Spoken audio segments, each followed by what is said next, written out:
l'âme et ta douleur. Jésus, je ne méritais pas ce bonheur offert pour moi.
Un abri en toi.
On y va ensemble, si vous le voulez bien. Je reçois la vie. Parce que le Seigneur désire que je prospère de ses gardes et que je sois en bonne santé, comme prospère les dons de mon âme. Amen. Je ne manque de rien, car mon Dieu pourvoit à tous mes besoins selon sa richesse à la gloire en Jésus-Christ. Amen. Je suis juste parce que Jésus s'est fait péché pour nous, afin que nous devenions en lui justice de Dieu. Amen. Je suis fils du Dieu vivant, car tous ceux qui sont conduits par l'Esprit de Dieu sont fils de Dieu. Amen. J'ai rempli les fonctions d'ambassadeur pour Christ, parce que par nous, Dieu exhorte les hommes à se réconcilier avec lui. Amen. Je suis une nouvelle créature, parce que je suis mort au péché avec Christ. Je suis ressuscité avec lui en nouveauté de vie. Amen. Et cette vie est éternelle, parce que Dieu a donné son Fils unique, afin que quiconque croit en lui ne périsse point, mais ait la vie éternelle. Amen. Esprit Saint de Dieu, je suis l'annuel de l'Église, l'Assemblée, située à Sherbrooke, au Québec, et je te déclare que je suis intéressé aujourd'hui à connaître la direction pour ma vie dans le plan parfait de mon Père qui est dans les cieux. Alléluia. Amen. Oui. Acclamons le Seigneur.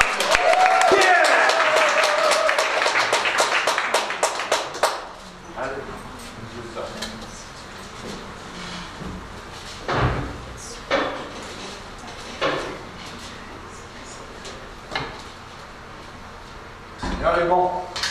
Amen. Amen. Il est bon tout le temps. Amen. Alléluia. Bon matin. Bon matin. Bon matin. Oui. Vous êtes réveillés, là? Yes. Hein? Vous avez mangé? Oui. Vous êtes au sec? J'espère. Pas trop manger, je commence à boire. Bon, moi, le céréales, le bébé, là, tu manges. Non, je suis pas trop encore les goûts bizarres, mais ça, je suis correct. On va continuer cette semaine la série qu'on a commencée la semaine dernière. Vous savez comment s'appelle cette série-là? Que tu l'aies. Amen. Alléluia. Amen. Le 19. Je te présente. Alléluia. Puis on est rendu à la deuxième semaine de cette série-là, qui s'appelle Que du neuf. La deuxième sur 7. La semaine passée, on a commencé. C'est quoi qu'on a fait la semaine passée? On a pris conscience de quelque chose. Souvenez-vous de quoi? De quoi on a pris conscience la semaine dernière? On s'est arrêté sur ce que vivent les gens présentement. Les gens dans le monde. Okay? Puis en même temps, on a pris conscience de l'état dans lequel on était avant de venir à Christ. Parce que c'est important de se souvenir de ça, parce que là, on va rencontrer ces gens-là.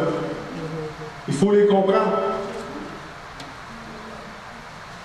On ne se compromet pas avec ces gens-là, mais on peut les comprendre. OK?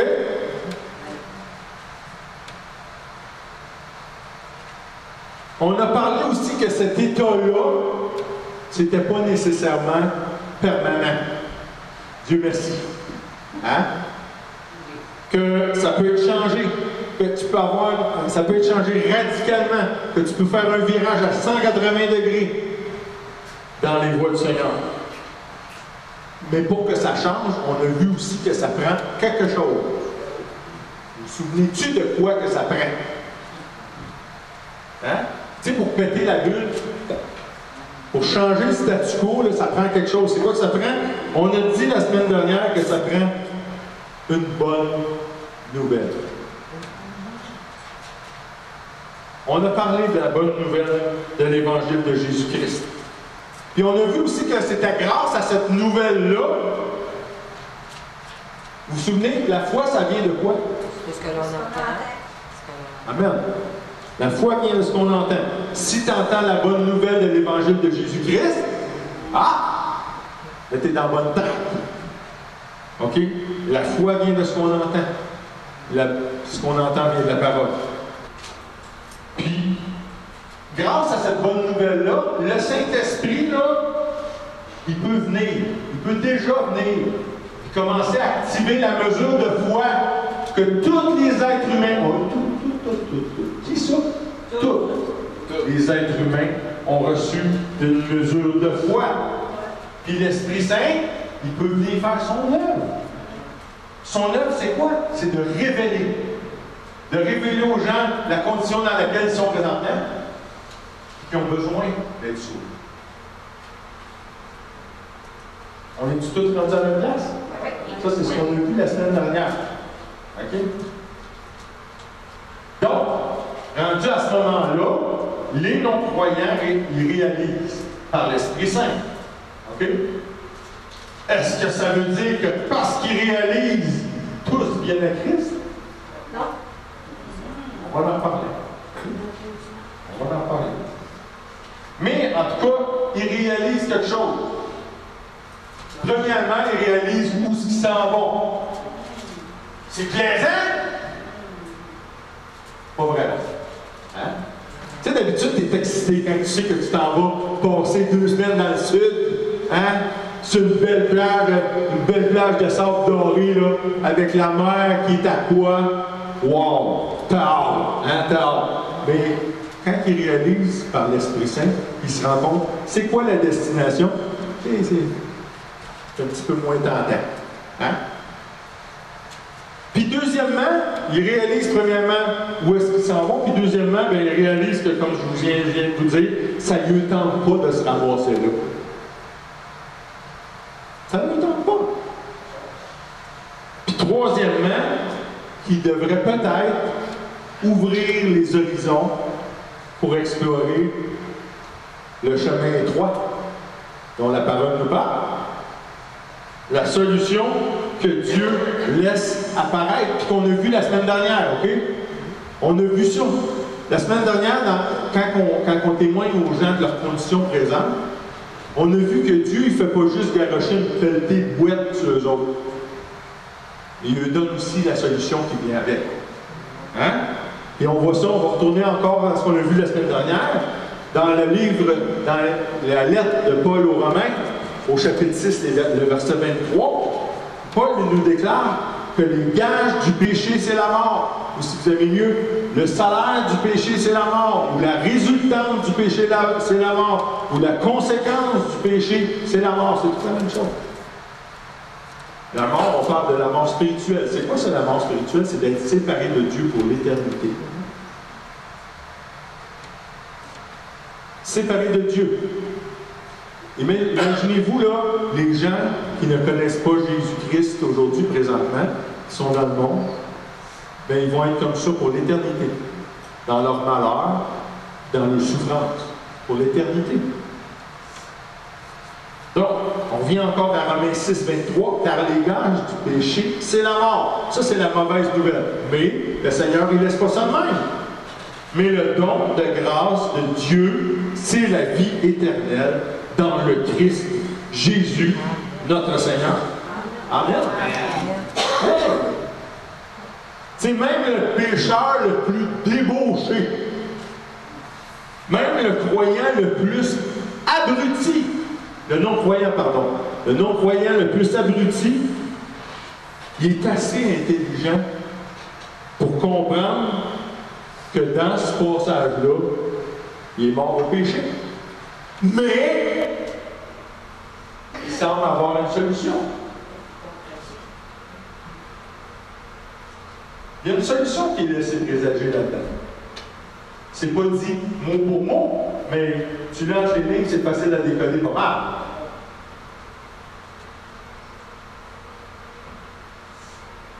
Mais Yann, pourquoi il y a tellement pas de monde qui viennent à Christ si la solution est évidente?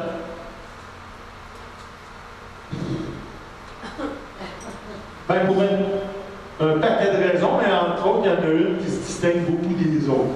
Énormément même. Seriez-vous prêts à risquer de répondre? C'est que certains le tirent en autre bord, pas dans le fond.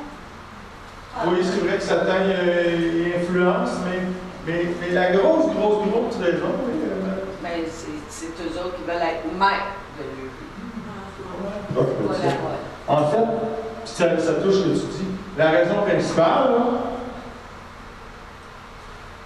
c'est l'orgueil. C'est l'orgueil.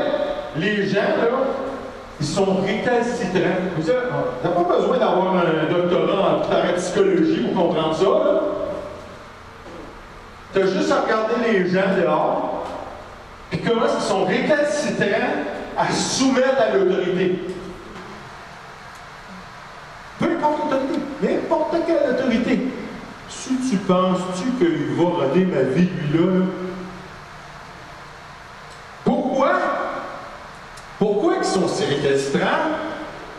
On va aller voir dans la parole, OK? Moi, je n'ai pas la réponse de ça, je ne suis pas assez intelligent pour ça, mais la parole, elle me le montre.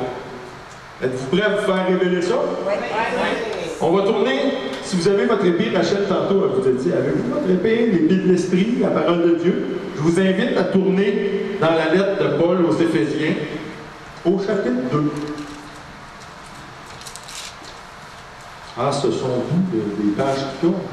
C'est doux, hein? Éphésiens, chapitre 2, versets 1 à 3.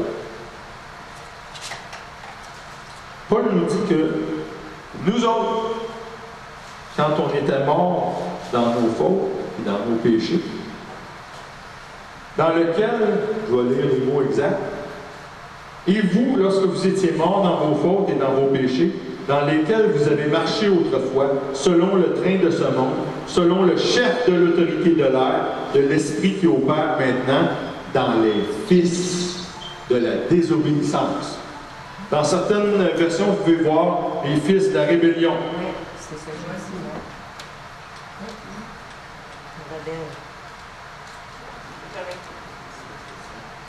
Parmi lesquels, nous aussi, nous avons tous conversé autrefois dans les convoitises de notre chair, accomplissant les volontés de la chair et des pensées. Et nous étions par nature des enfants de colère, comme aussi les autres. Dieu bénisse sa parole.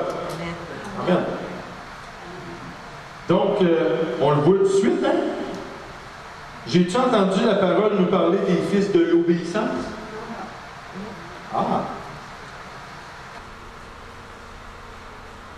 Par nature, là, les gens du monde sont rebelles et colériques, comme la parole vient de nous dire. Là. Mais, il y en a certains qui vont laisser leur foi s'activer et qui ne résisteront pas à la conduite dans laquelle ils sont entraînés.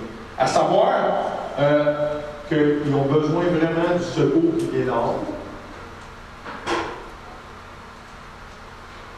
Que leur propre chemin, là, présentement, ça les mène bien droit dans le package, dans le champ. C'est à ce moment-là qu'ils réalisent et qu'ils s'ouvrent. Puis quand ils s'ouvrent, il faut qu'ils soient dirigés. Par qui?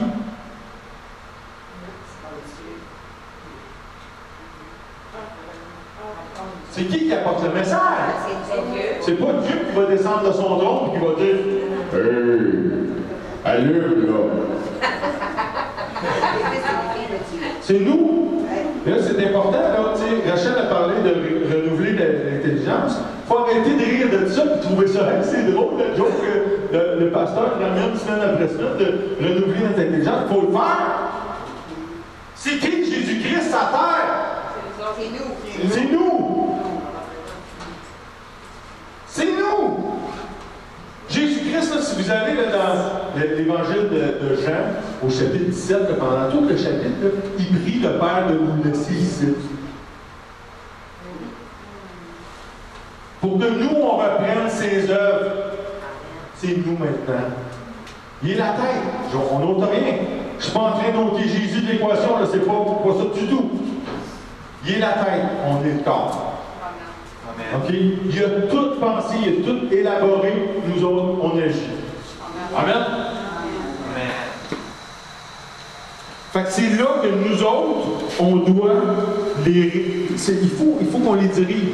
Là, ils ont reçu la parole de la bonne nouvelle, puis là, ils sont ouverts. Là, il faut prendre le flambeau, là. Il faut prendre le bâton puis continuer le relais. Puis il faut les guider dans le salut. Le même salut que Paul nous a enseigné. Et on va tourner en Romains au chapitre 10, les versets 8 à 10. On va aller le voir, ce salut-là que Paul prêche. Puis, c'est le même salut que Jésus prêchait. Jésus, tout le long de son ministère, amenait les gens à croire en lui. Puis Paul, on va le voir, c'est la même chose. On tourne en Romains chapitre 10, versets 8 à 10.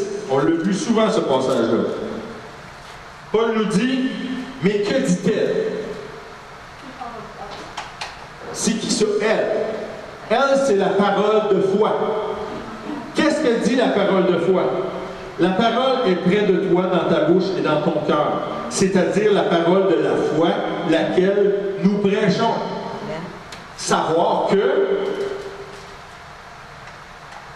si tu confesses de ta bouche Jésus comme Seigneur, et si tu crois dans ton cœur que Dieu l'a ressuscité dans tes morts, tu seras sauvé. Car du cœur, on croit à justice, et de la bouche, on fait confession à salut.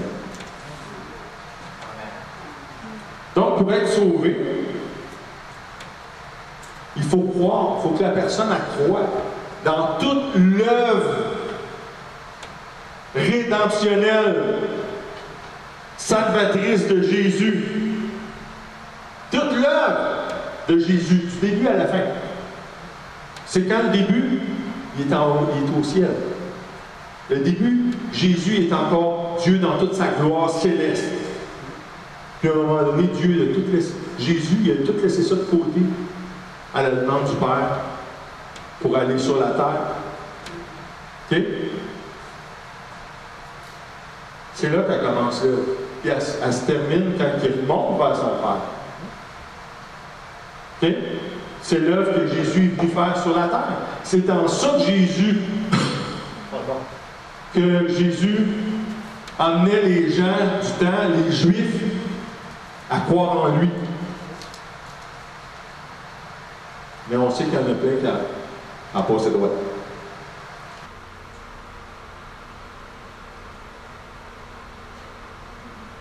Fait que, il faut, comme j'ai dit, il faut croire, il faut déclarer, il faut déclarer Jésus comme notre sauveur personnel, pas juste comme sauveur. Ah, Jésus, c'est le sauveur. Non. C'est facile à dire, ça. Vois-le comme ton sauveur à toi. Oui, Jésus a donné sa vie pour toute l'humanité, mais pour elle.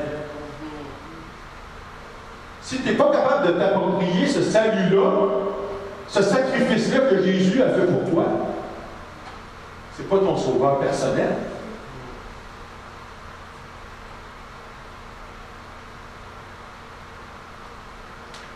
Puis on déclare, puis Jésus sauveur, ça, pas de problème. Ça, il n'y a pas trop de trouble. Et après ça, il faut que tu le déclares comme Seigneur de toi.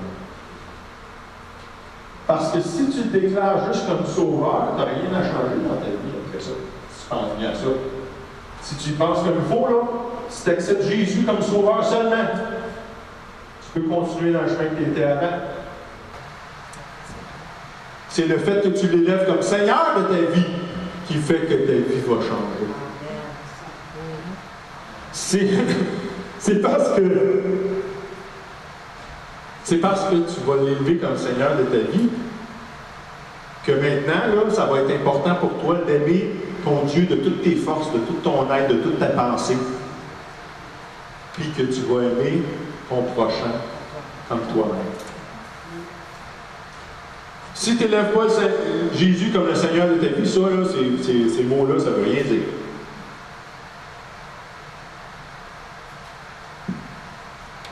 Puis tu vas renoncer au péché. Mais c'est sûr que tu renonces au péché. Si tu élèves Jésus comme Seigneur de ta vie, là, le péché n'a plus sa place dans ta vie. C'est-tu logique? Oui, c'est le livre.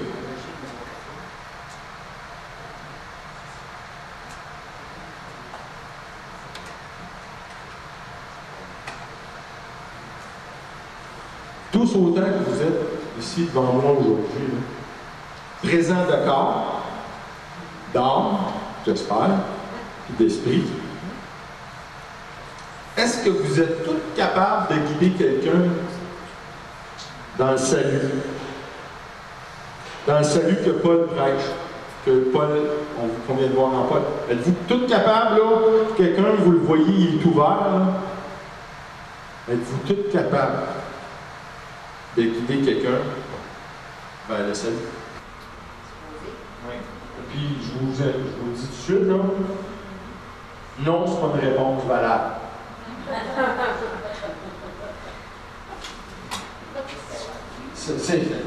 Non, c'est pas une réponse valable parce qu'en Philippiens 4,13, là, ça dit ça. Hein? Vous la connaissez, celle-là? Vous l'avez déjà vue? Hein? Vous la saviez? Moi, mais pasteur Yann, oui, je l'ai déjà entendu. OK. Entendre, là, c'est la première partie de ça. Maintenant, là, pour que ça fasse sa job de renouvellement, je pleure mon renouvellement. Il faut que ça prenne la deuxième partie de ça. Obéir. Oui! Yes! Il faut obéir. Parce que c'est juste en obéissant que ça va prendre racine en nous autres, et que notre intelligence va être renouvelée par la parole. Êtes-vous renouvelé? Oui. Oui. Bon. Fait que, dans tout ce que j'ai dit sur le salut tantôt, êtes-vous capable de reconduire quelqu'un dans le salut, vers le salut, Oui. les amener au salut? OK? Oui, tout le monde. Parce que tout ce qu'on a à faire, c'est que, comme Paul le dit, on a juste à croire. Pour être sauvé, il faut croire et confesser. Vous avez juste à vous assurer que les gens croient. Ça, je vais faire le lien avec ça tantôt. Parce que, comme je vous ai déjà dit la semaine dernière, on n'est pas juge. OK? Mais je vais y revenir. Je veux aujourd'hui aussi vous parler du salut, mais aussi de certaines évidences qui viennent avec. OK?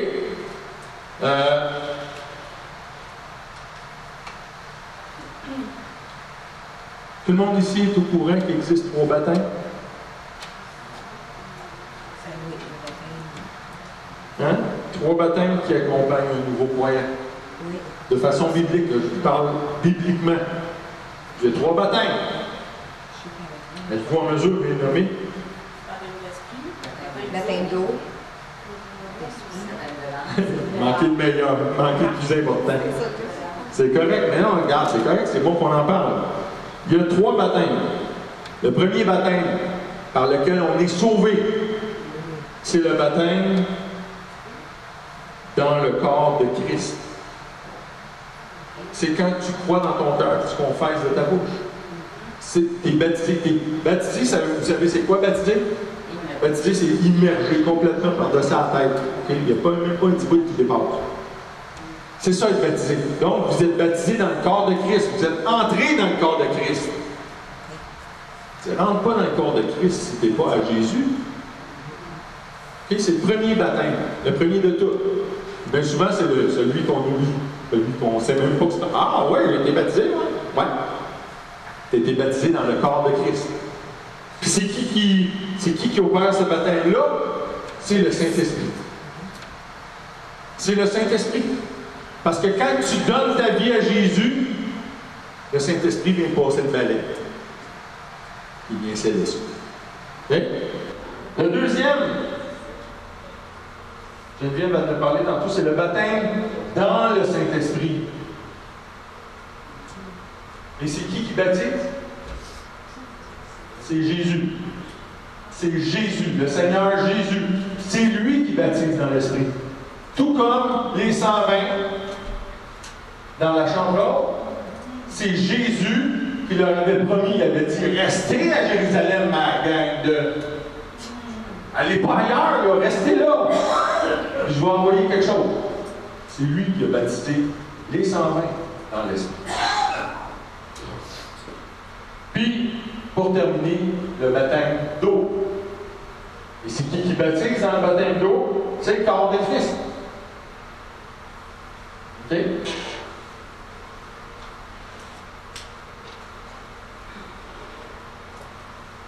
Donc, le baptême dans le corps de Christ, c'est quoi qui se passe dans le baptême du corps de Christ? On est de nouveau. OK? C'est là qu'on passe, c'est là où vraiment on est sauvé. Il pourrait se passer rien d'autre après. Tu pourrais avoir accepté Christ dans ta vie, le confesser, puis le croire, puis bang, tu meurs là, tu t'en vas au ciel. Parce que tu as cru, parce que tu es nouveau. Selon ce que Paul a dit. Okay? Le baptême dans le Saint-Esprit. Qu'est-ce qui arrive au baptême du Saint-Esprit? Exactement la même chose qui est arrivée à Jésus au Jourdain. La différence,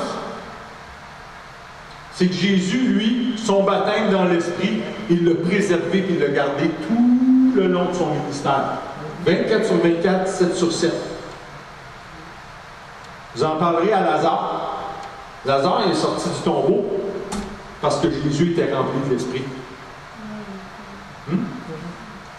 Vous en parlerez aux lépreux. Les lépreux, les 10 lépreux ont été tous guéris parce que Jésus était rempli de l'Esprit Saint. Okay? Mais ça appartient à nous autres aussi. Parce que Jésus a dit, vous allez faire les œuvres que moi j'ai faites et des plus grandes encore. Fait qu'étonnez-vous pas si vous touchez à quelqu'un et cette personne-là, pouf, est complètement guérie. Rendez grâce au Seigneur, c'est parce que vous êtes remplis de l'Esprit Saint. Amen? Puis le baptême d'eau, il ne faut pas l'oublier, celui-là, parce que le baptême d'eau, c'est la symbolique de tout ce qui s'est passé en dedans de nous autres. Quand on est venu à Christ. OK? Puis c'est un symbole, ça a un impact décisionnel. Moi, j'encourage les couples à se marier. OK? Parce que le Seigneur veut les bénir. Il veut bénir les gens qui sont ensemble. Puis, c'est en se mariant, c'est pas en vivant dans le concubinage que le Seigneur honore ces gens-là. Okay? Mais est-ce qu'ils continuent à vivre pareil même s'ils sont dans le concubinage? Oui. Mais je peux vous garantir quelque chose. Le jour qu'ils prennent la décision de se marier, check bien les bénédictions et les écluses des cieux qui se ouvrent. C'est la même chose pour le baptême. Il y a plein de gens qui ne prennent pas le baptême d'eau. Est-ce qu'ils vont aller en enfer? Je pense pas. Je pense pas. Je pense que s'ils ont cru sincèrement et qu'ils ont déclaré Jésus comme Sauveur et Seigneur de leur vie, ils sont sauvés. Sauf que le jour qu'ils décident, moi je vais me faire baptiser. Wow! Check bien les bénédictions, check la puissance qui va se déverser dans leur vie, parce que c'est une décision. C'est un engagement que tu prends envers le Seigneur.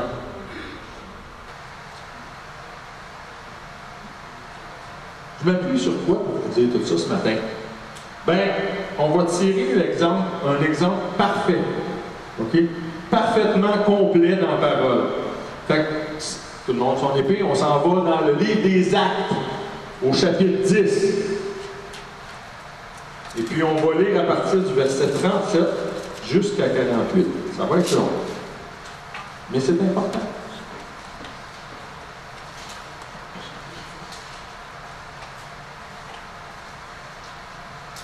Dans le livre des Actes, chapitre 10, verset 37 à 48. C'est Pierre qui parle. Ce qui a été annoncé par toute la Judée. C'est quoi ça? C'est la vie de Jésus. Il est en train de parler de Jésus, du ministère de Jésus en Israël. En commençant par la Galilée, après le baptême que Jean a prêché.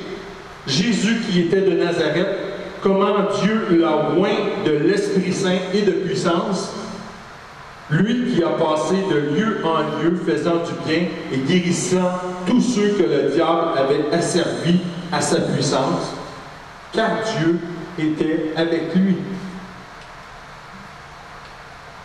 Et nous sommes témoins de toutes les choses qu'il a faites au pays des Juifs et à Jérusalem, lequel aussi ils ont fait mourir le pendant au bois.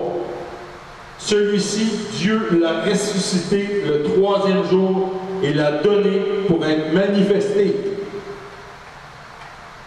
à tout le peuple, mais à des témoins qui avaient été auparavant choisis de Dieu, savoir à nous qui avons mangé et bu avec lui après qu'il eût été ressuscité d'entre les morts. Et il nous a commandé de prêcher au peuple et d'attester que c'est lui qui est établi de Dieu, juge des vivants et des morts. Tous les prophètes lui rendent témoignage que par son nom, quiconque croit en lui reçoit la rémission des péchés. Comme Pierre prononçait encore ces mots, l'Esprit Saint tomba sur tous ceux qui entendaient la parole. Et les fidèles de la circoncision, tous ceux qui étaient venus avec Pierre, s'étonnèrent de ce que le don du Saint-Esprit était répandu aussi sur les nations, car ils les entendaient parler en langue et magnifier Dieu. Alors Pierre répondit, « Quelqu'un pourrait-il refuser l'eau, afin que ceux-ci ne soient pas baptisés, eux qui ont reçu l'Esprit Saint, comme nous-mêmes? » Et il commanda qu'ils fussent baptisés au nom du Seigneur, et ils le prièrent de demeurer là quelques jours. Dieu bénisse sa parole. Amen. Hey, ça c'est un de mes récits préférés. Parce que là, ce qu'on va prendre conscience, c'est tout ce qu'on a dit avant. Corneille a passé par tout ça. Le premier baptême que la famille de Corneille a expérimenté, c'est le baptême dans le corps de Christ, comme on l'a dit tantôt. Comment ça s'est fait? Pierre a prêché Jésus. C'est ce qu'on voit au début. Il parle de Jésus, du ministère de Jésus, ce qui est arrivé à Jésus, que Jésus était mis au bois, mais qu'il est ressuscité. Pendant que Pierre parle, et pendant que vous annoncez la bonne nouvelle, pensez pas que le monde s'arrête et il ne se passe pas rien. Pendant que vous annoncez la bonne nouvelle, la personne qui est en avant de vous autres, là, ça travaille. L'esprit est déjà en train de travailler. C'est toujours plus facile de penser qu'on œuvre, puis on n'est pas tout seul. Puis moi, de savoir que dans l'autre personne présentement, le Saint-Esprit de Dieu, il est là en train de travailler, c'est rassurant pour moi, en tant qu'ouvrier. Comme on a dit, c'est par ce baptême-là, le baptême dans le corps de Christ, que tout humain peut être sauvé. Le Saint-Esprit là, qui se trouvait en Corneille, lors du témoignage de la bonne nouvelle de Pierre,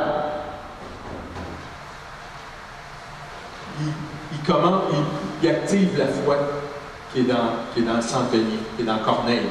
Il active ça. Puis, au moment même que Paul continue de parler, c'est ce qu'on voit dans la parole, pendant ce témoignage-là que Pierre amène, Corneille, immédiatement, il croit dans son cœur. Ça le dit pas. Ça le dit-tu? Dans la parole, ça le dit-tu qu'il a cru dans son cœur et qu'il a confessé sa bouche? Ça le dit pas. OK? Mais c'est sous-entendu, étant donné l'évidence de la suite des choses. OK? C'est sous-entendu que quand pendant que Paul annonçait l'Évangile, Corneille croyait déjà en lui. Fortement, sincèrement, authentiquement. Puis je suis convaincu qu'avant que l'Esprit descende sur la maison de Corneille, il a eu le temps de dire « Moi, je crois en Jésus. Je crois en Jésus, puis je crois en ce que toi, tu viens de dire, Pierre, qu'il a été mis à mort, il a été crucifié, il a été pendu au bois.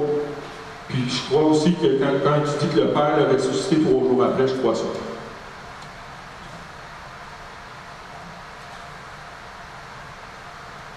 Puis la parole a dit, Pierre, il a à peine le temps de finir son évangile,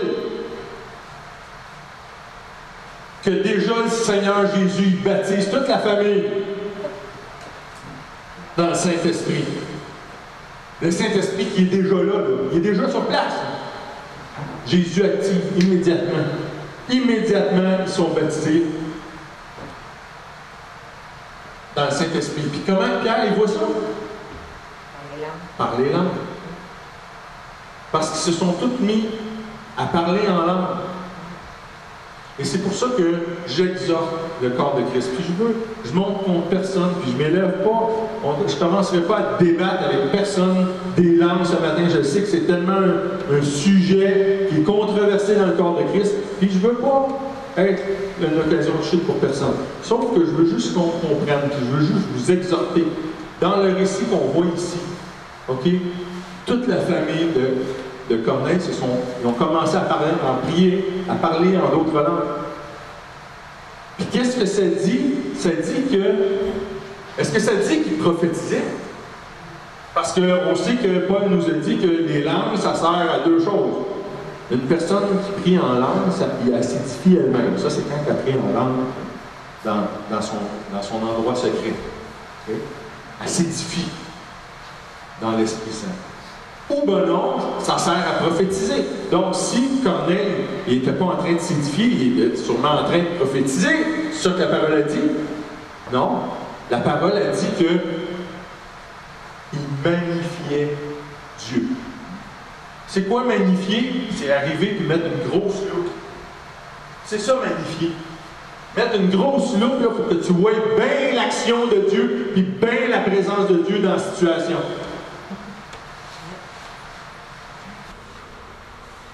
Je peux vous garantir quelque chose. Si c'était hérétique de parler en langue dans le cas de Corneille, là, ça n'aurait pas été dans la Bible. Mais c'est l'évidence. Puis, je vous invite à vous laisser guider par l'Esprit là-dedans. C'est l'évidence. Oui, il y a déjà d'autres choses, parce qu'on ne met pas Dieu en boire. Il y a déjà d'autres choses qui sont arrivées quand certaines personnes ont été baptisées de l'Esprit Saint.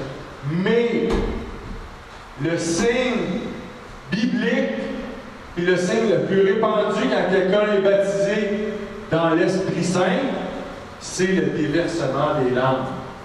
Et j'ai déjà amené la comparaison de la bouilloire. Tu sais, une belle bouilloire en cuivre. Hein? Je la mets en cuivre pour une raison, c'est que tu ne vois pas à travers de ça du cuivre. Hein? Une belle bouilloire en cuivre que tu ne vois pas à travers, mais tu sais qu'il y a de l'eau dedans, puis tu la mets sur le feu. Puis à un moment donné, tu sais que ça va bouillir. Mais elle est en cuivre, mais tu ne vois pas l'eau qui bouille. Mais à un moment donné, elle siffle. Elle se met à siffler. Là, tu sais que ça bouille en dedans. Parce que ça siffle. Même affaire pour les langues. Tu sais que les gens sont baptisés du Saint-Esprit quand les langues commencent à déferler. C'est juste ça.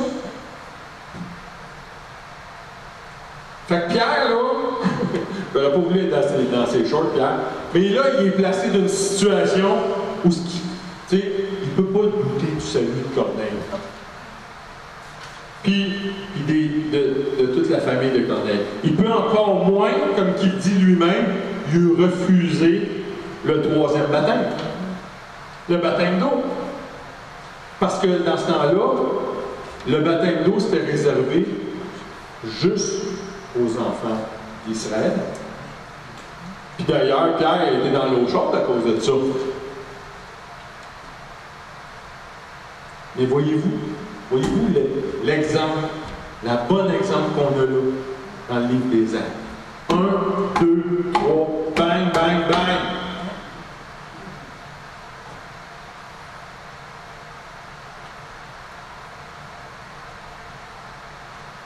Les 3 baptêmes sont importants. Ah, mais je ne suis pas sûr que j'ai été baptisé de l'Esprit. Hein? J'ai déjà dit que je n'étais pas juge. Je n'étais pas juge du salut. Je ne suis pas juge si vous êtes baptisé de l'Esprit ou non. Si tu es baptisé de l'Esprit, puis tu ne le sais pas, oups, il y a un problème. OK? Parce que moi, vous dire une affaire quand tu es baptisé de l'Esprit, tu le sais. OK? Mais qu'est-ce que c'est? On a vu que d'être baptisé dans le corps de Christ, c'est quoi qui arrive? Tu es sauvé. Tu reçois le salut. OK? Puis, comme je l'ai dit tantôt, le Saint-Esprit, là, il vient tout nettoyer ton esprit. Parce que ton esprit, avant, il était tout sale. Il était plein de péchés et tout ça. Puis l'Esprit, lui, vient, il tout te chaîne ça. Armor, puis tout. Puis il vient sceller ton esprit. Fait que t'es sauvé, puis t'es scellé. L'esprit peut plus, un mauvais esprit ne peut pas venir te raver. OK? Deuxièmement, tu es baptisé de l'esprit comme Corneille. Qu'est-ce que ça va changer dans ta vie? Eh boy! Ce que ça change dans la vie de plusieurs chrétiens. Pas la totalité, cependant. C'est dommage. C'est dommage. Parce qu'un corps de Christ là, qui serait rempli de l'Esprit Saint d'un bout à l'autre, oh, que je ne voudrais pas m'appeler Lucifer. Pourquoi? Parce que c'est là qu'est la puissance. Dans ce baptême-là, c'est là qu'est la puissance. C'est là que ça l'a été pour Jésus, c'est là que ça l'est pour nous autres. Gloire à Dieu! Puis gloire à Dieu parce qu'on dépend de ça. Tu n'as pas de puissance, toi, par tes propres forces. C'est zéro. Mais par le baptême du Saint-Esprit, si tu es baptisé de l'Esprit, si tu acceptes d'être co-ouvrier, pas plus, pas moins, co-ouvrier avec le Saint-Esprit, attache tes choix. Puis, mais cependant, tu sais, c'est important. On parle souvent de renouveler notre intelligence. Pourquoi? Parce que tu peux être rempli de l'Esprit Saint, tu ne sais pas quoi faire avec. Il faut que tu saches comment agir. Il faut que tu aies renouvelé ça ici à la lueur de la parole. Pour que tu sois capable de voir, j'aurais besoin du don de peu importe le don.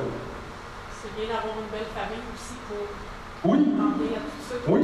Bien, c'est important qu'on soit tous. C'est important que ce ne soit pas juste une personne. Ah, lui, il est tellement spécial, là. Il est rempli de l'esprit. Ah, j'aimerais tellement ça. C'est quoi qu'il en a fait? On vient de dire le baptême de l'Esprit Saint. C'est qui baptise? C'est qui baptise? C'est Jésus. Tu n'as pas Jésus dans ta vie? Oui, bon, c'est ça. En a Jésus. C'est pas dur. Demandez, vous recevrez. Faites connaître vos besoins à Dieu par des prières et des supplications. Demandez-les. Demandez. Jésus. Moi, là, je suis rendu là avec vous. Je veux œuvrer pour toi. Je veux qu'il y ait des signes qui se manifestent, qui viennent appuyer la bonne nouvelle que je vais annoncer. Demandez-les.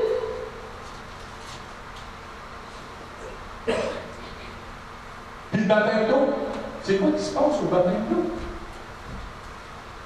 Tu viens tout confirmer ce qu'on a vu avant. Tu confirmes tout.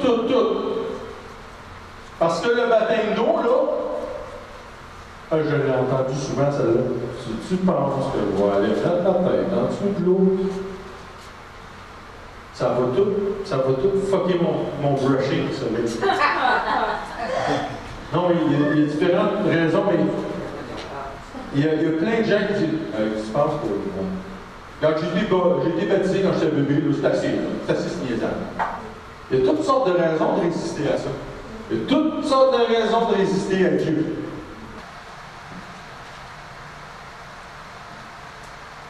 Dieu honore les humbles. Il fait grâce aux humbles. C'est assez clair, jusque-là? J'ai pas perdu personne? Non. Fait que là, vous êtes tous des experts pour reconduire les gens dans la grâce du salut en notre Seigneur Jésus? Oui, ça c'est bon. Tout le monde est capable de baptiser d'eau des nouveaux frères et sœurs? Oui. Parce que contrairement aux religions, là, c'est pas le propre du prêtre, OK, d'accepter les nouveaux croyants dans la congrégation. C'est le propre du corps. N'importe qui dans le corps. Qui est dans le corps? Qui est dans le corps ici? Pas dans le corps? Super.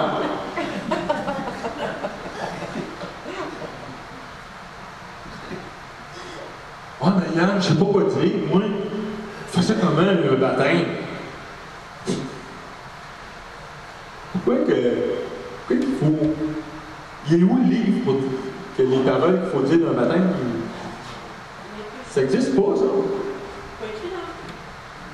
Tout ce que tu as à faire, là, quand que tu t'amènes quelqu'un au baptême, là, c'est juste d'y rappeler en quoi qu'elle a cru. Parce que le baptême, là, c'est de déclarer ta foi en Jésus devant tes pères, devant tes frères et tes sœurs. Fait que tout ce que tu as à faire, c'est de l'amener à reconnaître qu'elle croit vraiment, puis qu'elle confesse Jésus-Christ, et bingo, tu rentres dans l'eau, tu sors de l'eau, c'est fait! Tu n'as pas besoin d'avoir une formule déjà préécrite. OK? Oui. Il y a deux choses à propos du baptême d'eau. On en a parlé dernièrement. En Marc 16, chapitre 16, il est écrit que celui qui a cru et qui a été baptisé sera sauvé. Et celui qui n'a pas cru est condamné. Ce que Marc, l'évangéliste, il déclare dans son texte, c'est que parce que tu es sauvé, tu as le goût de te faire baptiser.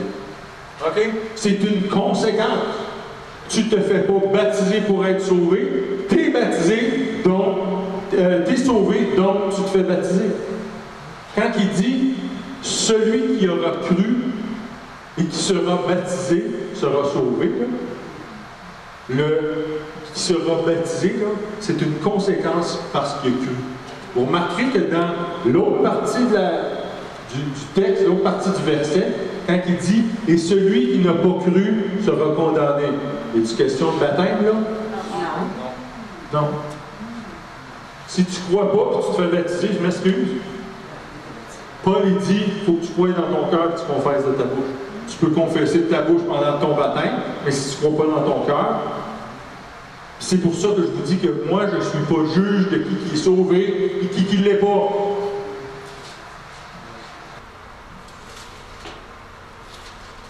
Êtes-vous convaincu que quelqu'un qui passe par les baptêmes? Êtes-vous convaincu que cette personne-là est réellement sauvée si elle passe par ces expériences-là?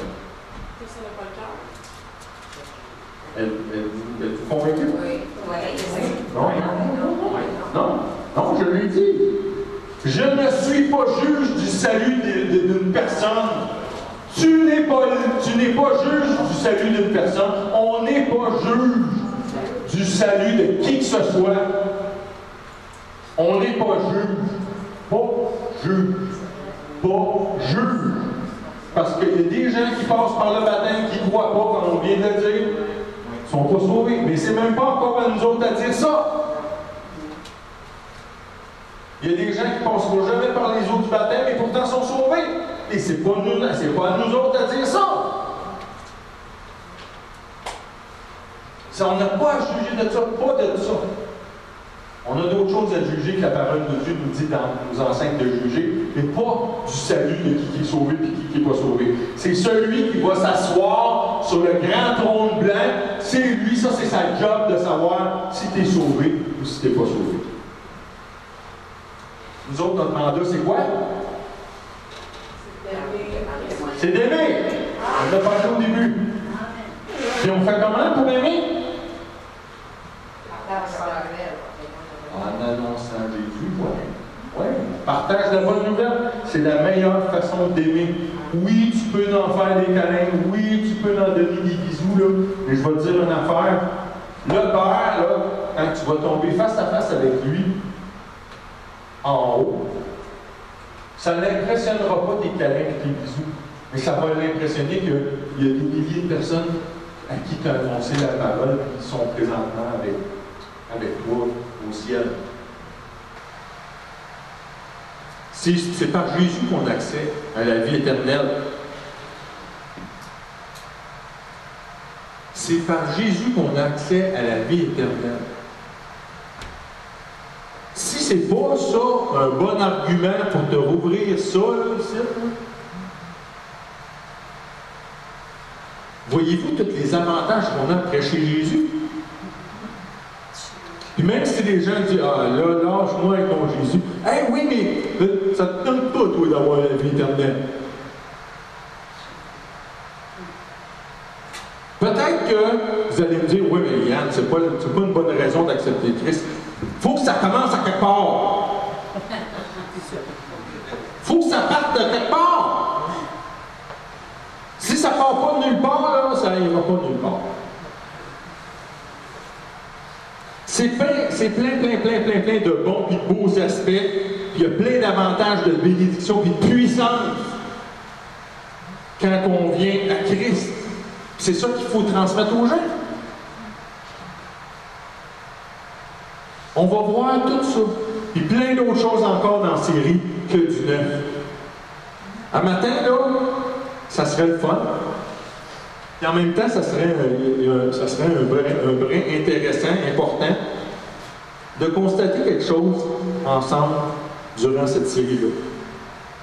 Au fur et à mesure qu'on avance, là, on va se rendre compte que la série qu'on est en train de vivre présentement, là, elle suit le déroulement spirituel. Si vous aimez mieux, là, elle suit les trois états de la démarche du royaume de Dieu. Pendant les 3 premiers enseignements, la semaine dernière, cette semaine et la semaine prochaine, est-ce qu'on est conscient que ce qu'on a vu présentement, on l'a vu dans l'état d'être? Okay? Ce qu'on a vu la semaine passée, ce qu'on voit aujourd'hui, c'est être. Okay? Devenir, être. Passer par le salut, c'est être. C'est devenir enfant de Dieu. Puis la semaine prochaine, je vais vendre la mèche tout de suite, on va parler de l'identité et de l'autorité du croyant. Et ça va conclure être. Parce que l'identité, c'est pas mal être, hein? Mais ça fait partie des bénédictions et de la puissance qui nous sont octroyées à nous autres. Juste à cause qu'on est. Juste à cause d'être. C'est extraordinaire. Hey, 75% de la vie du croyant, c'est être. Et même, je m'avance même, je dirais plus, peut-être même 80-85%.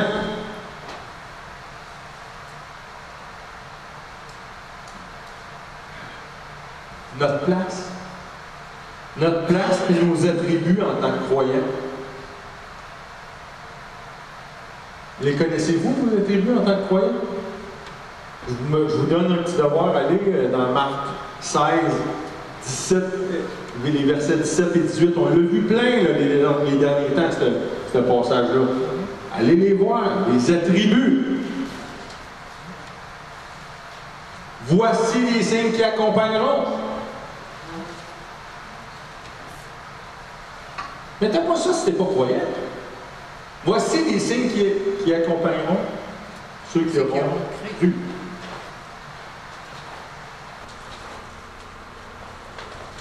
Arrêtons juste 2 minutes. Je ne sais pas si vous le faites. Moi, j'essaie souvent de le faire. D'arrêter et de me dire, moi, je suis un fils du Dieu très haut.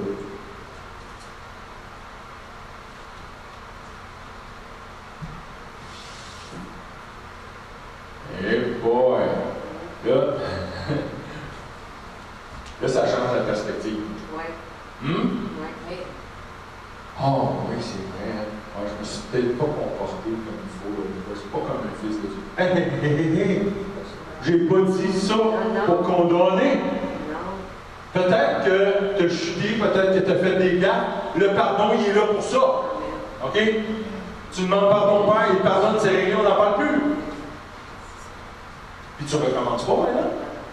Parce que tu es à la repentance. Mais que tu es un fils de Dieu, puis tu as toute l'autorité, tu as tout le statut. Hey! Les prêtres et les pharisiens, ils s'offusquaient d'entendre Jésus dire le Fils de l'homme. Je suis le Fils de Dieu. Puis on l'est tous. Gloire à Dieu! Hey, arrêtons et pensons-y de temps en temps. Mais plus loin que ça, c'est un titre qu'on a qu'on ne doit pas garder juste pour nous autres. Des enfants, là, Dieu y en veut. Puis il y en a en masse d'amour, il y en a amplement d'amour pour tous les humains de la planète. Passé, présent et futur. Amen. Puis d'ailleurs, c'est pour ces humains-là qu'il a donné sa vie. Fait qu'on n'a pas à garder ça pour nous autres, ce cadeau-là. Ça serait bon. Les fêtes s'en viennent. Gardons ça. Gardons ça.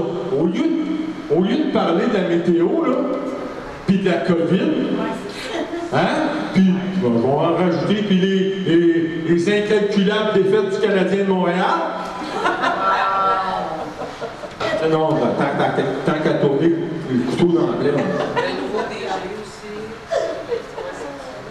Mais on peut parler de ça. Oh, moi, ton Jésus, ouais, mais savais-tu que.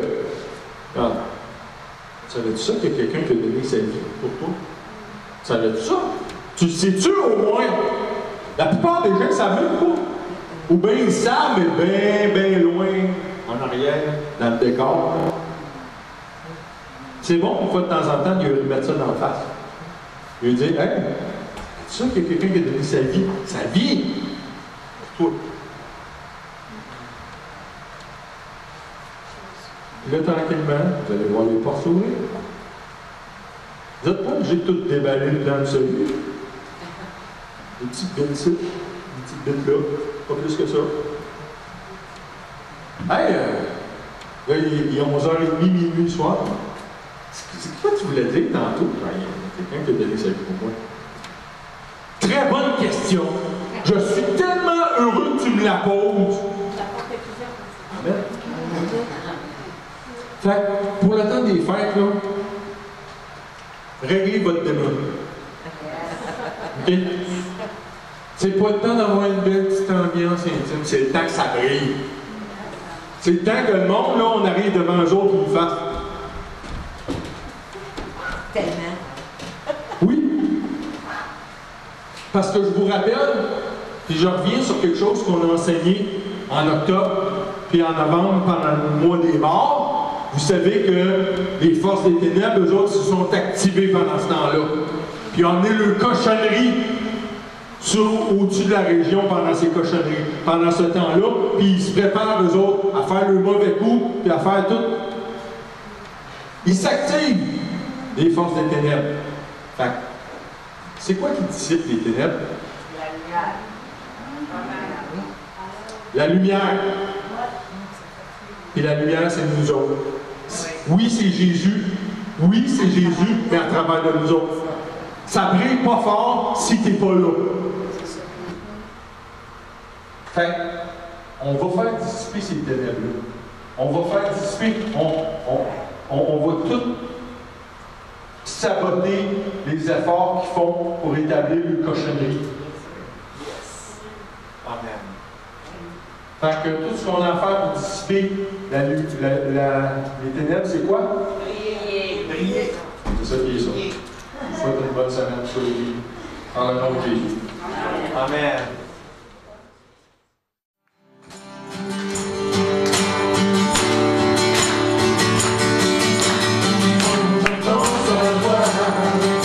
Mon cœur est dans la joie, j'ai limite de péché en moi, car Jésus m'a libéré.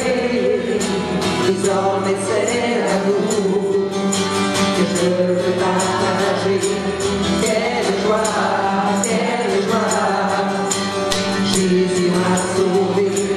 Quelle joie, je suis pardonné.